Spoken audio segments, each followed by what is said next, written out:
The Holy Gospel according to St. Mark. Glory to you, O Lord. On that day, when evening had come, Jesus said to them, "Let us go to the other side." And leaving behind the crowd, they went and took him in the boat, just as he was. Other boats were there with him. A great windstorm arose, and the waves beat into the boat, so the boat was already being swamped.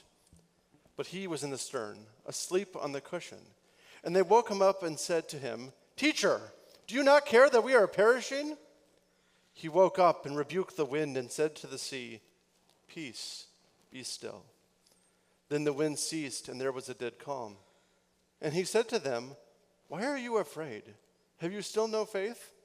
And they were filled with great awe and said to one another, "Who is it then that even the wind and the sea obey him?" This is the gospel of the Lord.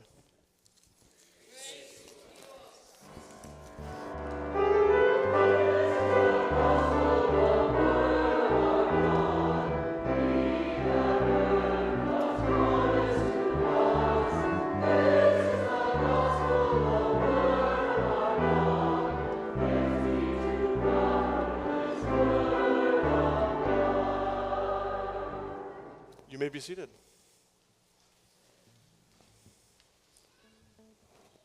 Grace, peace, and hope be yours from the God who so loves this world. Amen. Several years ago, when I was in seminary, a friend of mine was doing his internship at the Church of Sweden. And one such day, he invited me to participate in going to the Church of Sweden, which was actually housed in the Church of Norway. It's amazing when countries can get along.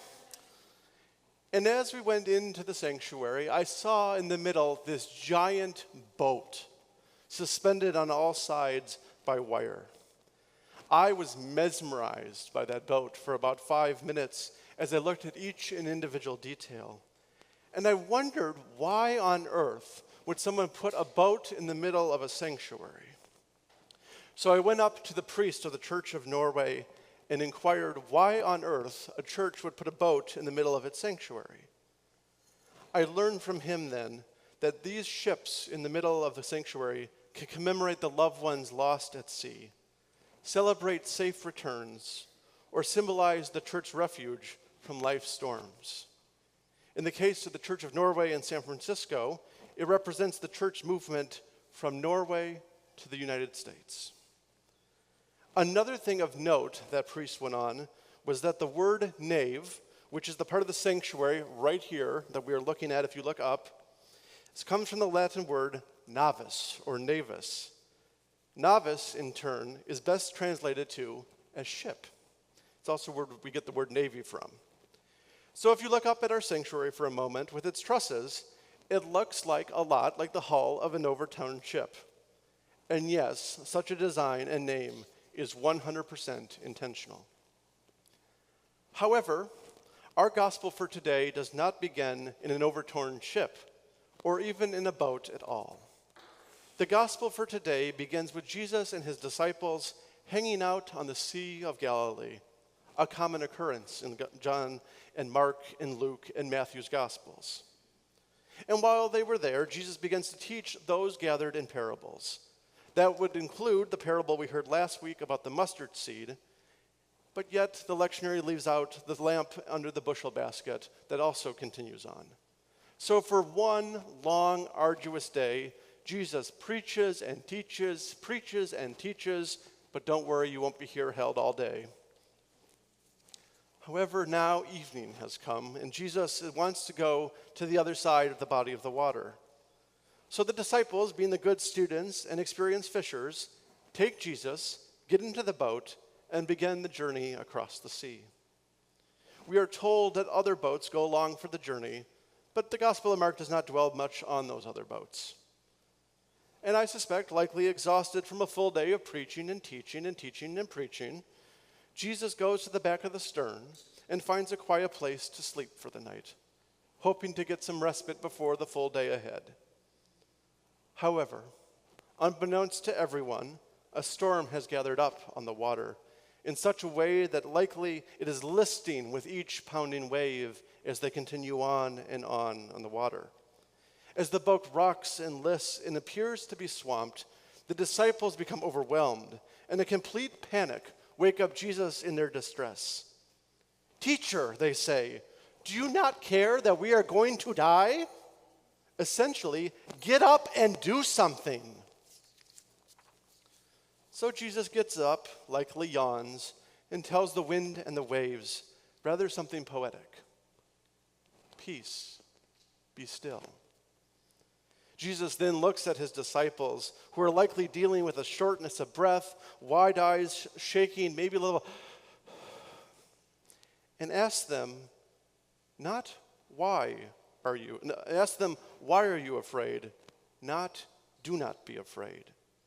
Jesus validates their emotions as they come. Finally, we are told, in their astonishment and awe, they look at each other and say to each other, Who is this that even the wind and the sea obey him?"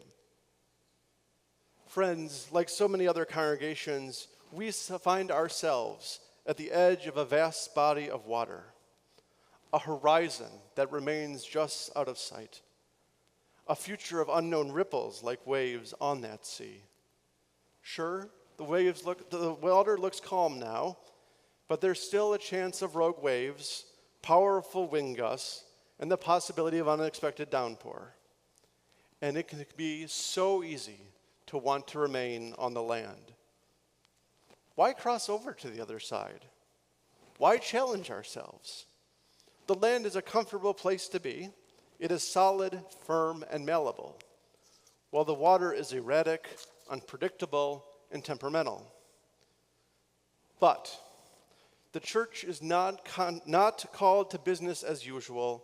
The church is not called to maintain old ways of being because we have always done it that way, and the church is certainly not called to uphold the status quo. No, we, like those first fishers on the edge of the water, are called into the boat and to continue our journey with Jesus. We are called to get into the boat just as we are, for we heard in the text today that Jesus gets in the boat just as he is.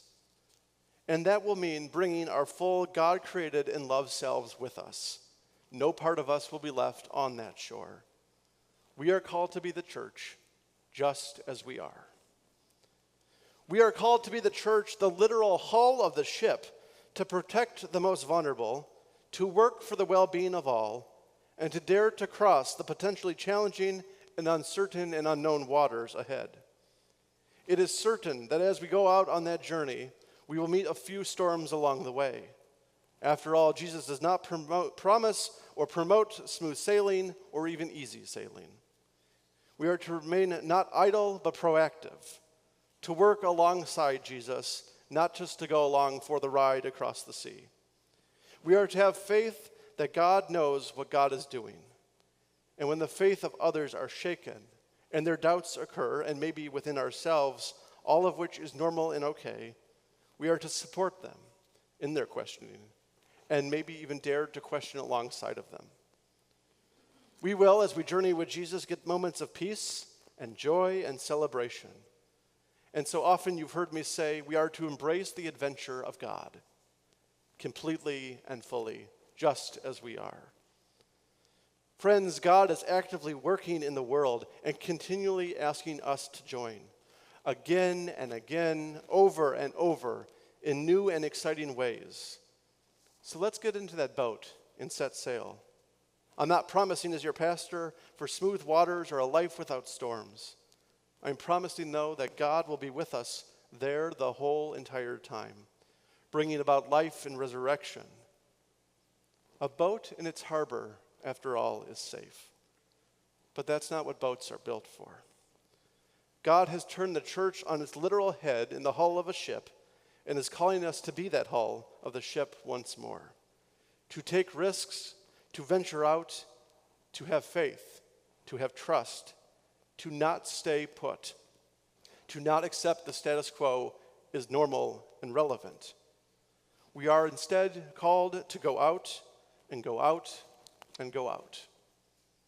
Amen.